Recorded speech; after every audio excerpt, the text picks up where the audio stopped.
నమస్తే. ఇన్నాళ్ళు నన్ను సపోర్ట్ చేస్తూ, ఎంకరేజ్ చేస్తూ మీ ప్రేమని నాకు అందిస్తున్న ప్రతి ఒక్కరికి కృతజ్ఞతలు.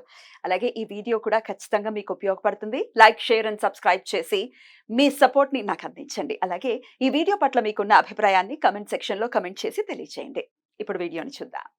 నమస్తే. ముందుగా ప్రేక్షకులకి శ్రీ క్రోధినామ సంవత్సర ఉగాది శుభాకాంక్షలు. మరి ఈ క్రోధినామ సంవత్సరం ద్వాదశ రాశులకి కూడా ఎలాంటి ఫలితాలను ఇస్తోందో మనకు తెలియజేయడానికి మనతో పాటు సిద్ధంగా ఉన్నారు ప్రముఖ ఆధ్యాత్మికవేత్త, వాస్తు జ్యోతిష పండితులు నిట్టల ఫణిభాస్కర శర్మ గారు. మరి వారి ప్రిడిక్షన్స్ ని ఇప్పుడు చూద్దాం. మీన రాశి వారికి క్రోధినామ సంవత్సరం ఇచ్చేటటువంటి ఫలితాలని ఇప్పుడు తెలుసుకుందాం. వీక్షకులందరికీ నమస్కారం. అందరికీ కూడా శ్రీ క్రోధినామ సంవత్సర ఉగాది శుభాకాంక్షలు. మీనరాశి వారికి క్రోధినామ సంవత్సరంలో ఏ విధమైనటువంటి గోచార ఫలితాలు కలగబోతూ ఉన్నాయో నేను రాసినటువంటి ఈ భవిష్యదర్శిని పుస్తకం ఆధారంగా ఈ వీడియో ద్వారా క్లుప్తంగా తెలుసుకునేటువంటి ప్రయత్నం చేద్దాం.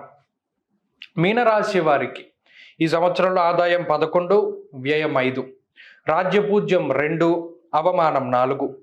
ఈ రాశి వారికి మే 1వ తారీఖు వరకు గురుడు 2వ ఇంట తామ్రమూర్తి, తదుపరి 3వ ఇంట సువర్ణమూర్తిగా సంచారం చేస్తారు.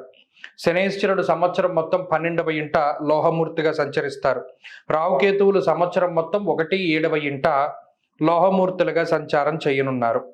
అయితే ఈ సంవత్సరంలో మీనరాశి వారికి 3 దీర్ఘ సంచార గ్రహాలు కూడా ప్రతికూలంగా ఉన్నాయి. గత సంవత్సరం రాహు గురులు అనుకూలించారు. తర్వాత రాహువు మారి జన్మరాశిలో ప్రతికూలంగా ఉన్నారు. తదుపరి గురుబలం ఉన్నది. ఈ సంవత్సరంలో గురుబలం కూడా పోతూ ఉన్నది. కాబట్టి ఈ రాశి వారు ఈ సంవత్సరం చాలా జాగ్రత్తగా ఉండాలి. మనం ఎప్పుడూ చెప్పుకునేటువంటి విధానంలో ప్రత్యేకించి రాశి ఫలితాల విషయంలో ఈ గోచార ఫలితాలు 30% ప్రభావాన్ని చూపెడుతూ ఉంటే 70% జాతకమే ప్రభావాన్ని చూపెడుతూ ఉంటుంది ఒక మనిషి జీవితంలో. మీనరాశి వారికి జాతకంలో మంచి దశాంతర దశలు గనక నడిస్తే వారికి గోచార ఫలితాలు అంత ఇబ్బంది పెట్టవు. ఒకవేళ జాతకంలో దశాంతర దశలు బాగా లేకపోతే మాత్రం ఈ గోచార ఫలితాలు మాత్రం చాలా ఇబ్బందిని క్రియేట్ చేస్తాయి. కాబట్టి చాలా జాగ్రత్తగా ఉండాలి. ఇక్కడ ప్రతి ఫలితము కూడా కొంత వ్యతిరేకంగానే ఉంటూ ఉన్నది.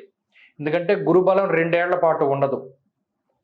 అలాగే రాహు ప్రతికూలత 3 ఏళ్ల పాటు ఉంటుంది. ఇక ఏలినాటి శని మొన్ననే మొదలైంది, అది ఇంకా 6 ఏళ్ల పాటు కొనసాగుతుంది. మరి అలా చూసినప్పుడు 2 ఏళ్ల పాటు ఈ మీనరాశి వారికి కొంత కష్టకాలంగానే ఉంటుంది. కాబట్టి అయితే ఏ విధమైనటువంటి చెడు ఫలితాలు రావచ్చు అనేటువంటి విషయాల్ని మనం ఇప్పుడు చూద్దాం. మీనరాశి వారికి ప్రధానమైనటువంటి సమస్య ఏలినాటి శని. మన హానిర్ మన క్లేశం కృష్యర్ భోజన పల్పస అనేటువంటి శాస్త్రవచనం ప్రకారం ఏలినాటి శని వల్ల వచ్చేటువంటి లక్షణాలు ఏ విధంగా ఉంటే పరిశీలన చేయండి. ఇది మీరు వింటే ఈ లక్షణాలు మనకు కలుగుతున్నాయా లేదా అనేటువంటి విషయం మీకు స్ఫురణకు వస్తుంది. బద్ధకం అధికంగా ఉండడం, ప్రతి పని వాయిదా వేసుకుంటూ ఉండడం, స్థానచలనము అనగా ఉన్న ప్రాంతం వదిలి వేరే ప్రాంతానికి వెళ్ళడం, అనవసరమైన ఖర్చులు ఉండడం, అలాగే తేలిగ్గా ధనం సంపాదించాలి, మనంత కష్టపడకూడదు అనేటువంటి థాట్స్ అవి ఎక్కువగా పెరుగుతూ ఉండడం, జోదం, బెట్టింగ్, స్పెక్యులేషను ఇలా ఇటువంటి వాటి వైపుకి మనసు వెళుతూ ఉండడం, అలాగే నీలాపనిందలు రావడం, మానసిక ప్రశాంతత కోల్పోవడం, కాలాన్ని అతిక్రమించి భోజనం చేయడం అంటే వేళకి తినకపోవడం, వేళకి పడుకోకపోవడం, సంపాదన ఎంత ఎక్కువగా ఉంటుందో ఖర్చులు దాని అంతటికి ఇంకా ఎక్కువగా ఉంటూ ఉండడం, సంపాదనలో దాచిపెట్టుకోవడానికి అవకాశం లేకుండా ఎక్కువ భాగం ఖర్చులకు పోతూ ఉండడం, ఇవన్నీ కూడా ఏలినాటి శని యొక్క లక్షణాలు. ఇలా ఉంటే గనక కొంత ఏలినాటి శని పీడ ఎక్కువగా ఉంది అని గుర్తుపెట్టుకోవాలి. అలాగే గురుబలం లేకపోవడం వల్ల ఏమవుతుంది? అతిక్లేశం, బంధువైరం, దారిద్ర్యం, దేహపీడనం. అంటే బంధువర్గంతో, జీవిత భాగస్వామితోటి, భార్య లేదా భర్త తరఫు బంధువులతోటి కొంత మాట పట్టింపులు ఏర్పడడం, కుటుంబ కలహాల వల్ల మానసిక ప్రశాంతత లేకపోవడం, ఉద్యోగ వ్యాపారాల్లో ఒత్తిళ్లు అధికంగా ఉండడం, అలాగే చదువుకునేటువంటి వారికి అయితే ఇక అసలు చదువు ఎక్కదు, ఏకాగ్రత లేకపోవడం, విదేశాల్లో చదువుకునేటువంటి వారికి, విదేశాల్లో ఉండేటువంటి వారికి మాత్రం కొంత ఈ గ్రహస్థితి మంచి చేస్తుంది. అంటే ఇక్కడ మీనరాశిలో పుట్టినటువంటి వారు ఎవరైతే విదేశాల్లో ఉన్నారో వారికి మాత్రం ఈ గ్రహస్థితి కొంతలో కొంత ఉపయుక్తంగా ఉంటుంది. తోబుట్టువులతోటి, అన్నదమ్ములతోటి విభేదాలు, ఎంత మౌనంగా ఉంటే అంత మంచిది. మీనరాశి వారు గుర్తుపెట్టుకోండి, ఎంత మౌనంగా ఉంటే అంత మంచిది. లేని పట్టింపు లేకపోతే మాట పట్టింపులు ఎక్కువ. జన్మరాహు యొక్క దోషం ఉన్నది. దారాపుత్ర విరోధస్య ప్రవాసం రోగపీడనం.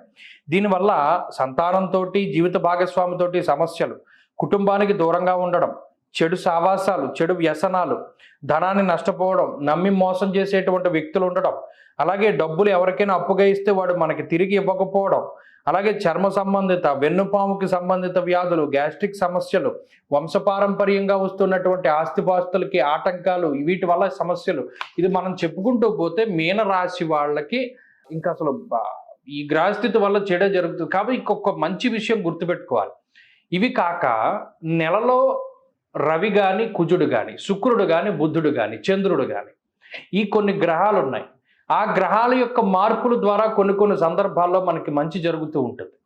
ఆ విషయాన్ని మనం దృష్టిలో పెట్టుకోవాలి. జాతకంలో మంచి దశలు ఉంటే మనకి మంచి జరుగుతూ ఉంటుంది. మరి ఉన్న రాశుల్లో కల్లా బాగా ఇబ్బంది పెట్టేటువంటి రాశి మీనరాశి. ఇప్పుడు ఉన్నటువంటి పరిస్థితుల్లో మీనరాశి వాళ్ళే ఎక్కువ ఇబ్బంది పడుతూ ఉన్నారు. మరి వీళ్ళు ఏం పరిహారం చేసుకోవాలి అయ్యా అంటే, ఎక్కువ ఈశ్వరారాధన, ప్రతి మాస శివరాత్రిని, ప్రతి శనిత్రయోదశిని, ప్రతి అనఘాష్టమిని ఉపయోగించుకుంటూ ఉండాలి. ఆయా వ్రతాలు ఆచరిస్తూ ఉండడం, అలాగే ప్రతిరోజు హనుమాన్ చాలీసా కానీ, ఆంజనేయ అష్టోత్తర శతనామావళి స్తోత్రాన్ని కానీ పఠిస్తూ ఉండడం, అలాగే పరమేశ్వరుడి దర్శనం ఎప్పటికప్పుడు చేసుకుంటూ ఉండడం, ఇటువంటి వాటి వల్ల కొంత బయటపడుతూ ఉంటారు. ఈ సంవత్సరంలో ప్రత్యేకించి ఈ గ్రహాలకి జపాలు చేసుకుని దానాలు అవి ఇవ్వడం కూడా చాలా మంచిది. శనికి, గురుడికి, రాహుకి చేసుకుని జపాలు అవి చేసుకుని దానాలు అవి ఇచ్చి, రుద్రహోమం కానీ, మన్యు పాశుపతం కానీ, సుబ్రహ్మణ్య పాశుపతం కానీ, ఇవన్నీ కూడా ఈ గ్రహస్థితి నుండి బయటపడడానికి మనకి మంచి అవకాశాలను ఇస్తాయి. ఈ సంవత్సరంలో ఆరాధించవలసినటువంటి దైవం ఈశ్వరుడు. అనుకూల వారాలు సోమ బుధవారాలు, అదృష్ట రత్నం నవరత్నాలు, అలాగే వీరు రుద్రాక్ష ధారణ చేస్తే కూడా మంచిది. అష్టముఖి రుద్రాక్షని ధారణ చేస్తే మీనరాశి వారు చాలా మంచిది. అదృష్ట వర్ణము తెలుపు, ఆకుపచ్చ, అలాగే అదృష్ట సంఖ్యలు 9, 6. స్వస్తి. ద్వాదశ రాశులకి కూడా ఈ క్రోధినామ సంవత్సరం ఇచ్చేటటువంటి ఫలితాలు ఎలా ఉన్నాయో తెలుసుకున్నాం కదా. మరి వారు ఇచ్చినటువంటి ప్రిడిక్షన్స్ ని ఆధారంగా వారు చెప్పినటువంటి పరిహారాలని చేసుకుంటూ ఈ క్రోధినామ సంవత్సరం అంతా కూడా ప్రతి ఒక్కరికి చాలా సుఖవంతంగా సాగాలని మనస్ఫూర్తిగా కోరుకుంటూ మరొకసారి